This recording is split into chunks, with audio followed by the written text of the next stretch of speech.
पहरों को जगाने के लिए धमाके की जरूरत होती है। अरे अग्निवीर अग्निवीर, आपने क्या प्रचार आपको मिला है 2 करोड़, आप प्रचार करने का काम कर रहे हैं। भाजपा और संघ का फंसाना है, कहीं ना कहीं देश में दंगा कराना है। बनाया गया कानून जो कहते हो रहेगा, कोई परिवर्तन नहीं होगा उसमें। देखिए, भारतीय जनता पार्टी ये कहीं ना कहीं योजनाओं के जरिए इस देश की आवाज को दबाना चाहती है, इस देश में युवाओं की नौकरियों को छीनना चाहती है। अगर देश के प्रधानमंत्री कहते हैं कि इन योजनाओं में कोई बदलाव नहीं होगा, तो यही देश के प्रधानमंत्री हैं जिन्होंने कहा था किसान कानून में कोई बदलाव नहीं होगा, किसान कानून वापसी नहीं होगा। किसान कानून वापस हुआ गया ना। क्या भारतीय जनता पार्टी इस देश के युवाओं को रोजगार देना चाहती है?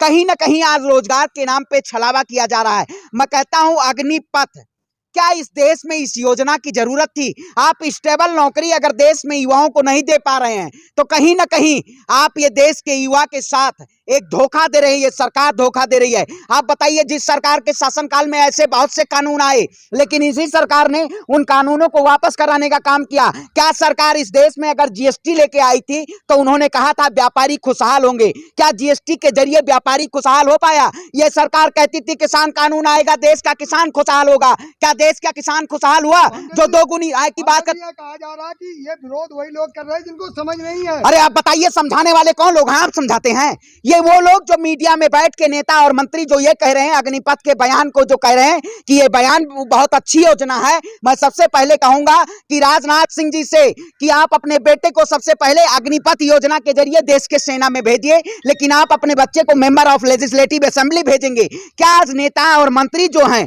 वो कहीं ना कहीं इस देश में, इस देश के युवाओं के साथ एक ऐसे पायदान पे खड़ा करना चाहते हैं? क्या इस देश का युवा, जो सरकार कहती थी पोडियम के जरिए कि 2 करोड़ युवाओं को रोजगार देंगे, क्या उस सरकार के शासनकाल में आज आने वाले 1.5 साल में 10 लाख रोजगार की बात की जा रही है?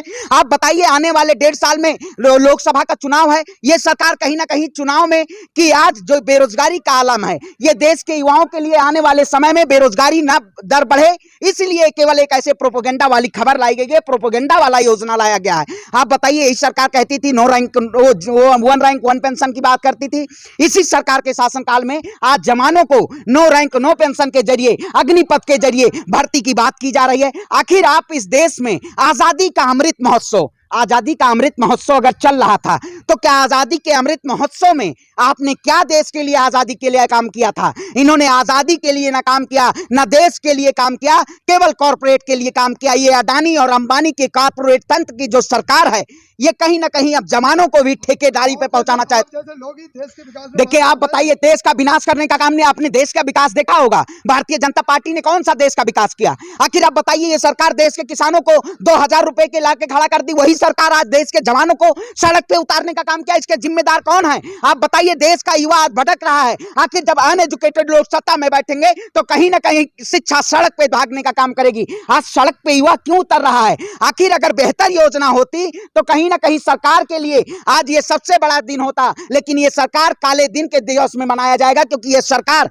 पूरे देश की जनता के साथ एक ऐसे रवैया अपना रही है, कहीं ना कहीं ये देश के साथ छलावा किया जा रहा है। पांडे जी, आपका काम सिर्फ सरकार पे आरोप लगाना है कि जब जॉब नहीं, आपका काम क्या है? सवाल करना। तो सवाल का जवाब दे रहे हैं, सरकार किसकी है? मतलब अपने पिताजी से जाए जवाब मांगने कि आपने ये अग्निपथ कौन सा? तो आपने पोडियम के जरिए 2 करोड़ युवाओं को 1 रैंक 1 पेंशन कहा गया। 10 लाख आप बताइए, अरे भाई 1.5 साल में 10 लाख का, आप बताइए आज वैकेंसी आप इतने दिन में आपके पास अगर कोई विजन होता, अगर ये विजनरी गवर्नमेंट होती तो बेहतर रोजगार दे पाती, स्टेबिलिटी रोजगार दे पाती। आप बताइए, सबसे ज्यादा ऑटोमोबाइल सेक्टर में देश में जो कंपनियां हमारे देश में कार्य करती थी, आप फिएट कार की बात करिए और बहुत सारी ऐसे ऑटोमोबाइल की कंपनियां, यहां से वापस जाना पड़ा।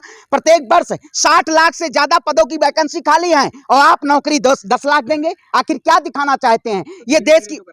अरे जुमले पे जुमला, जुमलेबाजी सरकार है भाई। धीरे धीरे क्या होता है, 8 साल की सरकार हो गई आपकी, 8 साल आप सत्ता में रहे, 16 करोड़ युवाओं को रोजगार देना चाहिए था। आपने ही कहा था बहुत हुआ युवाओं पे बेरोजगारी की मार, अब की बार मोदी सरकार, आखिर वो स्लोगन कहाँ गया? भाजपा का कहना ये है कि हमारा जो काम है, कार्य विकास का है, वो बेरोजगार को लेकर और महंगाई को लेकर लोग देखते हैं, लेकिन हमने जो विकास किया है तो ना समझो के समझ में आने वाला ही नहीं है। भाजपा और संघ का फंसाना है, कहीं ना कहीं देश में दंगा कराना है।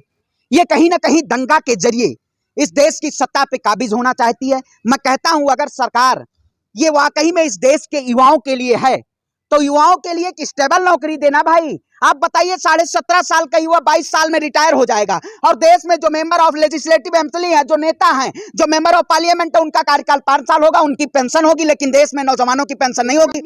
अरे अग्निवीर आपने क्या प्रचार, आपको मिला है 2 करोड़, आप प्रचार करने का काम कर रहे हैं। अरे 15 लाख का तो पहले भी जुमला दिया था प्रधानमंत्री जी ने कि 15 लाख सभी के खाते में आएंगे, काला धन वापस आएगा।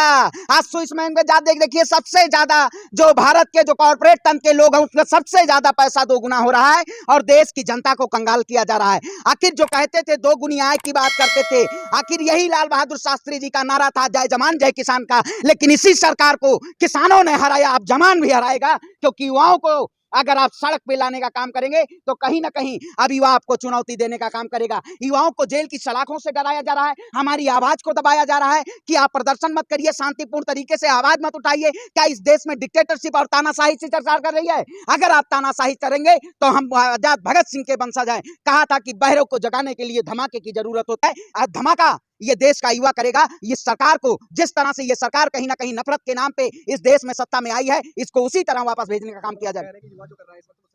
नहीं, देखिए देश जलाने की बात, देखिए क्षति हमारे ही टैक्स का पैसा है।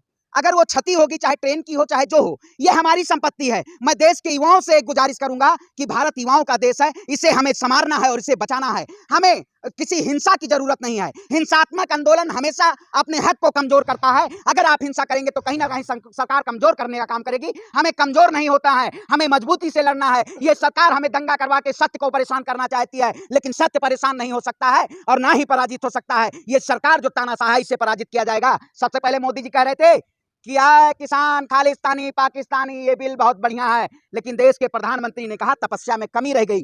कहीं ना कहीं अब देश के युवाओं से भी प्रधानमंत्री आने वाले हैं। कल न परसों जल्दी बयान आ जाएगा कि अग्निपथ जैसी जो योजना है, ये वाकई में देश के नौजवानों के लिए बेहतर योजनाएं नहीं है। इसकी वापसी केंद्र सरकार लेती है। अरे भाई आप सुने नहीं, बहुत पहले कहा जा रहा था देश किसान बिल जो है इसमें कुछ नहीं किया जाएगा, ये खालिस्तानी है, पाकिस्तानी है, देशद्रोही है। लेकिन जब सत्ता की कुर्सी की लालच आई तो सारे वापसी किए गए। तो आप इंतजार कीजिए, परेशान मत होइए, क्योंकि ये सरकार आपको हक के लिए बहुत ज्यादा समय लेती है, लेकिन ये वापस लेना पड़ता है। सरकार को वापसी लेनी पड़ेगी। और मैं कहता हूं, जुल्म ही कब तक जुल्म करेगा सत्ता के गलियारों से, जर्रा जर्रा गूंज उठेगा इंकलाब के नारों से। अरे आप बुलडोजर, क्या देश के संविधान पे बुलडोजर चलाना चाहते हैं? इस देश में बुलडोजर के नाम पे क्या राजनीति करना चाहते हैं आप? बुलडोजर इस देश में चाहिए या कार्यपालिका, न्यायपालिका, विधायिका? आप बताइए, चीफ जस्टिस बन जाएंगे आप? गरीब मेहनत की तरह आशियाने बनाने में लगाते हैं आप, उनके घरों पे लगेगी आग तो आएंगे कई घर जद में। यहाँ पे सिर्फ हमारा मकान थोड़ी है। अगर आप बुलडोजर चलाएंगे तो आपकी सरकार पे भी बुलडोजर चलाने का काम किया जाएगा, क्योंकि आपकी सरकार ने इस देश के गरीब और मजलूम और किसानों के साथ दुर्व्यवहार किया है। आपने चंद जो उद्योगपतियों के लिए इस देश को ठेका पे सौंप दिया है। अगर आप ऐसे ठेके पे अगर सौंपते रहेंगे तो देश की जनता जान चुकी है, अब आपको झुकाने का काम करेगी।